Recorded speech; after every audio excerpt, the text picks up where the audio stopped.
Hola, ¿qué tal? Bienvenidos a La Mexicana, la noticia con picante. Nosotros somos Alejandra Campana y Ricardo León. y les damos la bienvenida a este su cuarto programa ya y esperamos que también sea de su agrado.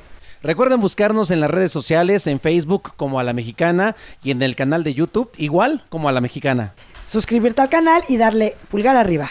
Recuerda que de esa forma también vas a estar más enterado de todo lo que nosotros hagamos y subamos a la red. Hoy a La Mexicana hablaremos del problema del agua en nuestro país. Y fíjate, Rich, que a la redacción de A La Mexicana nos llegaron varias quejas de las condiciones en las que llega el agua potable a las casas de la delegación Iztapalapa. Pues sí, la mayor parte del tiempo carecen de agua y cuando llega a las casas tiene un color negro, oscuro y un olor desagradable. Así es, así que nos dimos a la tarea de investigar y encontramos datos muy impactantes. Sabemos desde siempre que el agua se agota. Esto no es noticia, pero sí la velocidad con la que los recursos acuíferos se secan. Fíjate que en 60 años la disponibilidad de líquido por habitante se desplomó a casi 80%. Detrás de esta gran crisis que ya padece México hay una historia de mal uso, poca regulación, corrupción y abusos. Y el mayor problema se encuentra en el descontrol del gobierno que permite desarrollos habitacionales y de la existencia de empresas embotelladoras que viven del agua, obteniendo el líquido con ventajas gracias a la corrupción. Según Ramón Aguirre, director del Sistema de Aguas de la Ciudad de México, 40% de los habitantes de Iztapalapa no cuentan con abasto suficiente o la que reciben no es de calidad para uso personal. Fíjate, Rich, que en entrevista afirmó que cada vecino de la demarcación dispone de 180 litros, estamos hablando de Iztapalapa, diarios frente a los 300 que reciben otras delegaciones del Distrito Federal. Y así es, la falta de agua se ha convertido en un factor de inestabilidad en Iztapalapa. Se sabe que los cierres de vialidades por exigencia del vital líquido se han incrementado en los últimos meses. Sí, algunos han sido hasta violentos, a tal grado que en enero de este año un operador de pipa perdió la vida por los golpes que le propinaron vecinos enojados por el insuficiente abasto. Ante estas circunstancias, los asambleístas Alejandro Ojeda y Gabriel Godínez, así como la presidenta de la Cámara de Diputados, Aleida Alavés, reiteraron su llamado a la Comisión Nacional del Agua para que incremente el caudal del agua proveniente del sistema Cutzamala, para prevenir conflictos sociales mayores, aunque fíjate que esta medida sin duda solo ayuda temporalmente y no resuelve los problemas de fondo. Así es, pero eso no es el grave problema. No, fíjate que el agua que llega a la delegación Iztapalapa fue sometida en el 2009 a 2 estudios para determinar su calidad. Uno practicado por la Semarnat del Instituto Mexicano de la Tecnología del Agua y otro por la UNAM. Dichos estudios confirmaron que el agua de Iztapalapa tiene materia fecal, mercurio y aluminio en muy altas concentraciones, nitritos y nitratos que generan problemas en el sistema nervioso. Sí, otro problema es que la delegación cuenta con el mayor parque de carros cisternas para entregar agua potable en las zonas de desabasto, de poco más de 400, con lo que cuentan las 16 delegaciones, imagínate. Sin embargo, este esquema de entrega es muy costoso y solo resulta un paliativo en los momentos de mayor crisis. Si anualmente el gasto de operación de entrega de agua en pipas representa para Iztapalapa un gasto de 20 a 25 millones de pesos entre el mantenimiento de las unidades, los salarios y el combustible. Eso es, resulta irónica la circunstancia de que el gobierno efectúe un gran esfuerzo humano, logístico y financiero para operar esas 150 pipas y ello representa lo que aportan en agua el nuevo pozo del acuífero profundo, el pozo de San Lorenzo, que entrega 60 litros por segundo. Fíjate, Rich, que el agua que viene del sistema Cutzamala llega por el poniente de la Ciudad de México y se va quedando en las colonias de más alto poder adquisitivo. Y bueno, a Iztapalapa solo le toca poca cantidad y baja presión de agua, además de arrastrar residuos de las tuberías viejas de distribución, es por eso que llega de ese color. Así es, por eso es esto que pasa. Finalmente, es importante recalcar que a Iztapalapa le corresponden, en algunos casos, de 150 a 200 litros por familia al día. Esto es muy poco, lo que les permite apenas cumplir con sus necesidades básicas y a veces ni para eso. Fíjate, Rich, que esta investigación nos hizo reflexionar y preguntarnos qué pasa en el caso del Valle de México. Ajá. ¿Y cuál es el futuro del agua en el centro del país? Por lo que le damos la bienvenida a nuestra especialista Montserrat Gómez Valdés, quien estudia el doctorado en el Colegio de Posgraduados y se especializa en el tema del agua, del desabasto y del uso de pipas en esta región. Vamos a verlo. Y en este momento nos encontramos con Montserrat Gómez Valdés, egresada de la Ingeniería de Recursos Naturales de la Universidad Autónoma Chapingo y también candidata a doctora en Desarrollo Rural, especializada en escasez y reparto de agua en el Colegio de Posgraduados. Monse, bienvenida a La Mexicana. Hola, muchas gracias. Bueno, pues en sí, en todo el país, a través de ya son décadas, que nos hemos encontrado con el problema del agua, escasez del agua, pues muchas veces se decía que solamente en la Ciudad de México, sobre todo en la zona de Iztapalapa, pero hoy sabemos que es en el estado y además es en todo el país. Efectivamente, me encuentro realizando un estudio y en ese estudio hicimos un análisis de diversas noticias en un periodo de 10 años y lo que encontramos fue que existe un abasto sostenido de pipas a nivel de esos 10 años en todos los estados de nuestro país, en los 32, ¿no? Por diversas razones, pero constantemente existe ese desabasto de agua, ¿no?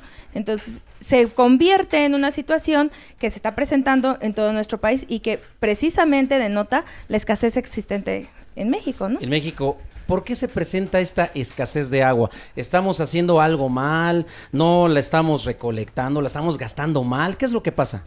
Básicamente se debe a dos situaciones. Por un lado, el crecimiento desmedido de las ciudades y por otro lado, la falta de prácticas ecológicas que permitan la infiltración del agua a los mantos acuíferos. Es el hecho de que crezca la población desmedidamente, obviamente esta población requiere servicios y por ende se comienza a extraer una cantidad mayor de agua, donde comienzan a disminuir la cantidad de agua que hay en el acuífero y esto significa una escasez para la gente. Uh-huh. Sí, es lo que significa una escasez. Sin embargo, el crecimiento de la población, los desarrollos, ¿podríamos nosotros como personas tener una mejor educación, una mejor orientación de cómo podríamos nosotros poder cuidar mejor el agua? Por supuesto, obviamente que existen medidas, tanto ecológicas como urbanísticas, para que entonces nosotros coadyuvemos a que el agua se pueda infiltrar. Puede ser, por un lado, para que se disminuya la cantidad de presión en el acuífero, la captación de agua de lluvia. Por otro lado, prácticas que permitan, como la reforestación, que permite la infiltración del agua en el subsuelo y también obviamente disminuir la cantidad de agua que utilizamos en nuestro hogar, porque también eso es una presión, un factor, ¿no? Para para nuestro acuífero. Y también por otro lado estaría la situación en la que nosotros coadyuvemos a que las afluentes superficiales pues no tengan contaminación, ¿no? Así es, o sea que debemos de entender que cuando uno toma un baño debe ser de menos tiempo, podemos utilizar el agua con la que se lava la ropa, pues para, no sé, trapear, regar las plantas, sería una forma fácil o mejor de poder utilizar el agua, ¿no? Bueno, sí, por supuesto. Por otro lado, también ya existen sanitarios ecológicos y también sanitarios que utilizan una menor cantidad de agua en cada descarga. Entonces también tendríamos que ver esa posibilidad. Y por otro lado también, obviamente cerrar las llaves de la casa, ¿no? Para disminuir esa escasez. O sea, como quien dice, hacer unas modificaciones en casa, hacer unas remodelaciones para que todo esto sea mejor. Bueno, ya hablamos de lo que está pasando en el país. Así es. Sin embargo, en esta región del Estado de México, también está pasando lo mismo de la escasez de agua. Y de hecho en tu estudio que tienes, bueno, pues ya tienes una investigación sobre algunos municipios. ¿Qué nos puedes decir al respecto? Bueno, mi investigación para el doctorado se centra en 5 municipios principalmente de aquí del Valle de Texcoco. Es Chiautla, Chiconcuac, Papalotla, Tepetlaostoc y obviamente Texcoco. En esta investigación nosotros lo que quisimos conocer es quiénes son los usuarios de agua de pipa. Generalmente se cree que el agua de pipa la utilizan las personas o la consumen quienes definitivamente no tienen acceso al agua o no tienen cercana una red de agua. La situación que pudimos descubrir a través de este estudio fue que son diversos factores por los cuales la gente utiliza agua. Muchísimas veces, agua de pipa principalmente, ¿no? Son muchos factores, entre ellos puede ser la calidad misma del agua, o sea, que signifique que el agua que están recibiendo por medio de las tuberías no satisfaga sus necesidades o más bien sus estándares de calidad, ¿no? Por otro lado, también el tandeo, que ya se está dando en esta zona debido justamente a esa sobreexplotación del acuífero, que ya lo estábamos platicando, y pues por otro lado también está la parte en la cual la gente tiene muy baja presión de agua en las tuberías y les llega muy poquito, y por ende se tienen que ver en la necesidad de comprar agua de pipa, ¿no? El agua de pipa, correcto. ¿Esto es muy caro para la gente? Por supuesto. El estudio que nosotros realizamos es que una pipa cuesta aproximadamente entre 350 y 400 pesos, dependiendo de la zona, obviamente, de la distancia del pozo a la comunidad. Y entonces, cuando tú haces un análisis de comprar la pipa completa a comprarla por pequeños botes de 20 litros, que es generalmente la cantidad, o más bien el tipo de utensilios que tiene la gente en sus casas, que son cubetas de 20 litros, hacemos un comparativo en el precio que pagan por litro la gente que compra la pipa completa y aquellos que compran los 20 litros, es del 70% de diferencia entre aquellos que compran la pipa completa hasta aquellos que compran la cubeta pequeña. El mínimo, ¿no? Por supuesto. Entonces imagínate el costo, ¿no? El costo que esto está significando y obviamente la contaminación, ¿no? Porque el que llegue la pipa a esa comunidad, pues el número de vueltas que da para que llegue a esa localidad significa una emisión de contaminantes. De contaminación, ¿no? Por el mismo vehículo, exacto, ¿no? Y también por eso se incrementa el costo, ¿no? El costo, bueno, claro. de acuerdo con lo que nosotros estábamos conversando con los piperos, ¿no? La misma situación pasa en los municipios donde has hecho los estudios, o cada municipio tiene un problema diferente. Eso es muy interesante. Cada municipio tiene una situación específica, ¿no? ¿Nos podrías hablar sobre cada uno? Fíjate que existen municipios en los cuales se da la situación de que debido a los altos costos que significa la interconexión, como en el caso de Tepetlaustoc o de Chiautla, que obviamente hay una cuota diferenciada entre quienes son habitantes de la localidad y quienes son foráneos, quienes llegan hace poco a vivir a la localidad. Entonces hay un costo diferente en la conexión.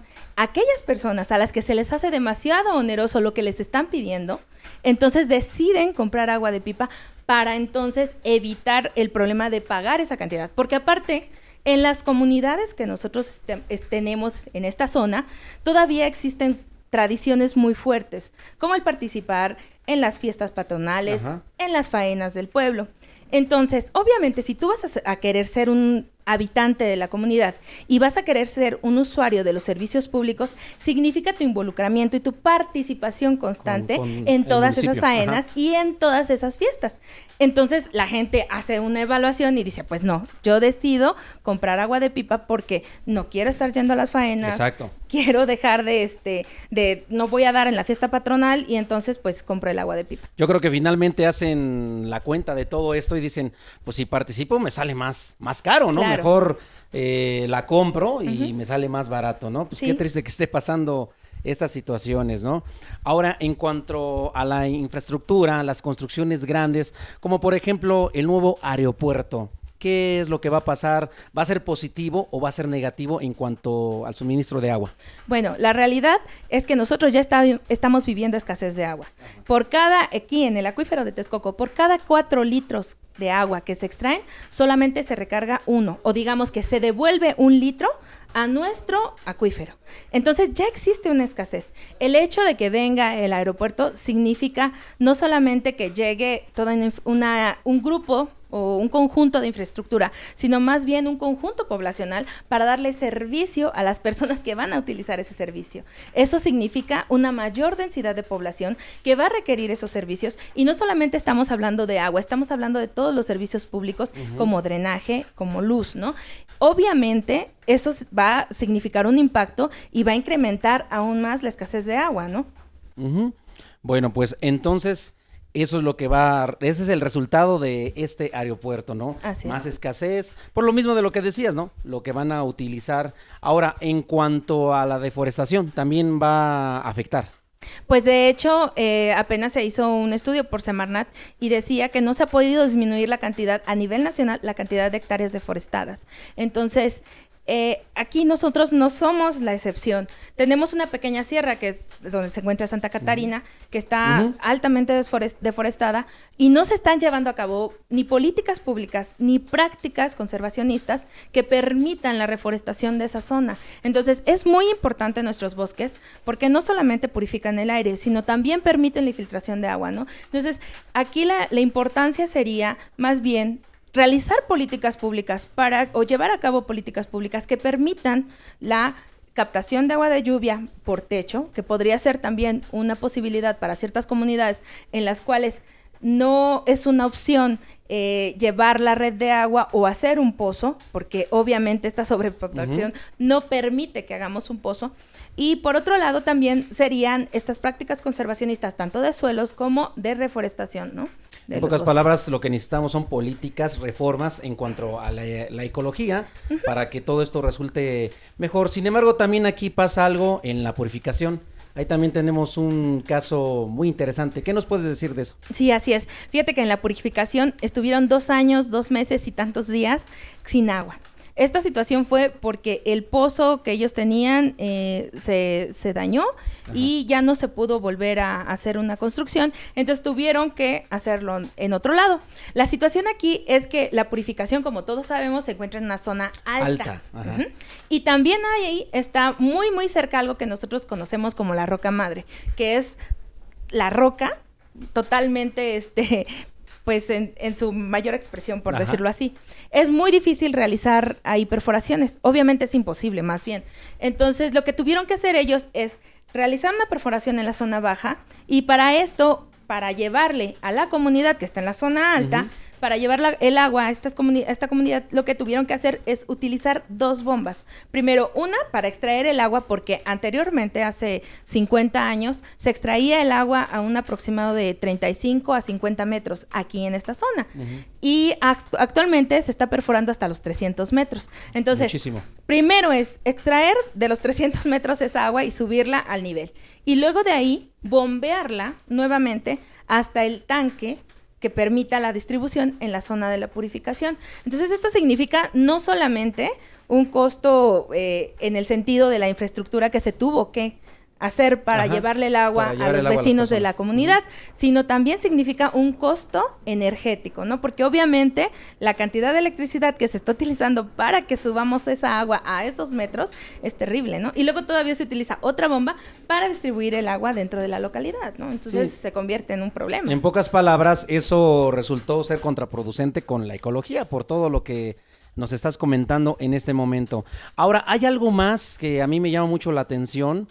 Perforan un pozo y en muchos lugares tienen la creencia, ellos piensan que pues perforo más por aquí, perforo otro por allá. ¿Eso nos da una solución para tener más agua? No, definitivamente es el mismo manto acuífero. La realidad es que el problema es que el manto acuífero es, digamos, que un reservorio de agua que se encuentra en el subsuelo y que no es exclusivo de una parte, sino más bien involucra a diferentes municipios. De hecho, se tiene un estudio en el que dice que el acuífero de Texcoco llega o cubre más bien una parte de Ecatepec y otra parte hacia Chimalhuacán. Entonces, son varios municipios los que estamos dentro del acuífero de Texcoco. Por ende, no puede ser una solución estar perforando. Tenemos que pensar más allá de esa posibilidad, ¿no? De estar perforando, porque si nosotros no hacemos prácticas que permitan la infiltración del agua y por otro lado que le quitemos presión al pozo de estar extrayendo, ¿no? Más bien al acuífero, por estar extrayendo agua, pues se va a acabar en algún momento, ¿no? Pues sí, o sea que esa no es la solución. Bueno, hay algunos lugares donde realmente no tienen nada de agua. ¿Qué es lo que pueden hacer estas personas para tener el acceso al agua? Bueno, en el estudio que realicé, encontramos localidades que son irregulares, se encuentran en predios irregulares obviamente y por ende no tienen el derecho al servicio. El municipio no se los puede brindar porque están ya sea en ejidos, o sea, son crecimientos de una misma comunidad o los hijos de los dueños de los ejidos que se van a vivir a esas localidades, a esa parte, a la zona de cultivo, o bien colonias enteras que llegan y habitan en ese lugar. En estas localidades se abastecen principalmente por agua de pipa, ¿no? El problema aquí, como te decía hace un rato, es que el agua por mayoreo o por volumen mayor es muchísimo más barata que el agua por pequeños botes. Exacto. Entonces, existen lugares como en el caso, o países como en el caso de Lima, en donde se hicieron grandes depositorios para suministrar el agua en esas colonias. El problema que existe en localidades, por ejemplo, como el Valle de Tlaloc, que hay muchos asentamientos irregulares, es que nuevamente hay una capa de tepetate, que es un suelo duro, y entonces impide la posibilidad de abrir un pozo. Y bueno, como ya lo platicamos, es imposible estar haciendo hoyos y hoyos de agua, ¿no? Porque, bueno, el acuífero ya tiene ese problema. La situación aquí es que entonces, por medio de estos grandes depositorios de agua, se puede distribuir el agua a toda la localidad y suceden dos cosas. Primero, se pagaría un costo mucho menor y por otro lado se disminuiría la cantidad de gasto energético porque las pipas no repartirían de casa en casa, sino más bien repartirían directamente en estas grandes piletas comunitarias, por decirlo así, y entonces a partir de ahí se distribuiría en toda la casa, ¿no? Así es, lo harían en un solo viaje, van, depositan el agua y así ya es más fácil que les llegue a todos, más barato, como lo dices, menos contaminación. Y sería pues una gran solución para estos asentamientos irregulares, ¿no? Otra opción también podría ser captación de agua de lluvia, ¿no? Realizar acciones dentro de sus casas para que capten el agua de lluvia de sus techos, ¿no? Eso sería como quien dice ser creativos, transformar la idea, ¿no? Si sus techos tienen un declive, pues ahí empezar a recolectar el agua. No, hay muchas formas de hacerlo. Sí, por supuesto. Fíjate que actualmente, aunque no tengan canalitos y ese rollo, lo que hace la gente es que pone al final de donde cae el agua, ponen un tambo en las comunidades actualmente, y entonces llenan un tambo aproximadamente de 200 litros y con eso ellos pues disminuyen su gasto de agua y el costo económico, digámoslo así, que están pagando durante los meses de lluvia, ¿no? Entonces, esto significa también, pues, un ahorro. Mensualmente las personas, el análisis que nosotros realizamos fue que mensualmente las personas que recolectan esa agua, tan solo esa agua, ahorran 50 pesos al mes per cápita. O sea, por cada integrante de la familia que ellos guardan esa agua de lluvia, ahorran 50 pesos al mes. Entonces, imagínate el ahorro de una persona o de una familia de 4 integrantes, pues ya son 200 pesos al mes. Entonces, 4 integrantes o más, ¿no? Para localidades o para familias de escasos recursos, eso significa pues un ahorro importante durante los meses de lluvia, obviamente. Sí, exactamente, aprovechar lo que es la madre naturaleza, aprovecharla porque pues nos da este suministro. Sí, así es. Bueno, pues por último, Monse, ¿qué le dirías a todas las personas para que podamos cuidar mejor el agua? ¿Cuáles serían los consejos? Bueno, por un lado es que seamos conscientes de que hay personas que no tienen acceso a agua. Por otro lado, que somos privilegiados en tener agua y que entonces ese privilegio que nosotros tenemos debemos de aprovecharlo, pero también tenemos que ser responsables del uso que nosotros le damos al agua, ¿no? No desperdiciar agua, buscar la manera de hacer nuestras duchas más cortas, lavarnos los dientes con un vaso de agua o bien mientras nos los tallamos cerrar la llave y utilizar tratar de hacer el reuso mayor posible en la casa, ¿no? Para que coadyuvemos a que no haya tanta presión, digamos, en el acuífero de Texcoco. Así es, bueno, pues ya lo escuchó usted, hay que hacer conciencia de las situaciones, de lo que hacemos en casa, hay que hacer conciencia porque pues es muy importante porque qué futuro le vamos a dejar a nuestros hijos, a nuestros nietos, a las demás generaciones. Pues Monse, muchas gracias por estar aquí a La Mexicana, pues te agradecemos mucho por esta gran información y esta es tu casa, cuando quieras venir siempre serás bienvenida. Pues muchísimas gracias. Regresamos los micrófonos a La Mexicana. Pues muchísimas gracias a nuestra amiga Montserrat Gómez Valdés por esta charla tan amena que ya nos aclaró cómo está la situación en el Valle de México y qué debemos de hacer si queremos seguir teniendo agua en un futuro. Así es, además de los consejos, de todo la información que debemos de tener nosotros para poder cuidar mejor el agua y así en un futuro pues sea mejor para todos. Así es, bueno, es así como llegamos al final de A la Mexicana. Los invitamos a que nos sigan en el canal de YouTube o en Facebook. Recuerden que sus dudas las pueden mandar a través de las redes sociales. Nos encuentran a La Mexicana en Facebook, también en YouTube como a La Mexicana. Todas las dudas que tengan, algún tema que ustedes quieran que nosotros comentemos, con mucho gusto mándenlo ahí y nosotros pues lo vamos a estar investigando, vamos a estar hablando acerca de él. Sí, y recordarles que este es un espacio abierto y que si gustan estar aquí con nosotros o en entrevista con Jean Paul, pues lleguen con nosotros y nos los hagan saber, pues para poderles abrir el espacio y hablar de lo que les interesa.